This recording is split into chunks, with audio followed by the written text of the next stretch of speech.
पोखरा अन्तर्राष्ट्रिय विमानस्थल निर्माणमा 14 अर्ब बढी भ्रष्टाचार, कर्मचारीको नाम जोडियो, नेता मन्त्रीहरूको जोगियो।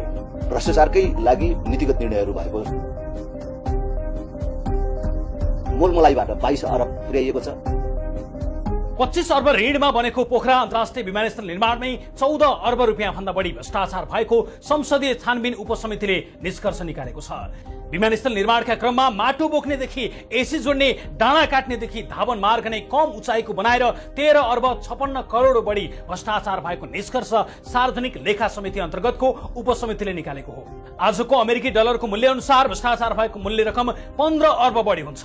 राष्ट्रिय प्रजातन्त्र पार्टी राप्रपाका अध्यक्ष राजेन्द्र लिङदेनको संयोजकत्वमा गठित उपसमितिले पोखरा विमानस्थलमा निर्माणका क्रममा नीतिगत निर्णयको आवरणमा चरणबद्ध रूपमा लुट मच्याउँदै भ्रष्टाचार गरेको निष्कर्ष निकालेको हो र हाल नागरिक उड्डयन प्राधिकरणका महानिर्देशक रहेका प्रदीप अधिकारीलाई निलम्बन गरी अनुसन्धान गर्न सिफारिस समेत गरेको छ। समितिका सदस्यहरूले हस्ताक्षर गर्ने क्रममा रहेको प्रतिवेदनमा के छ त?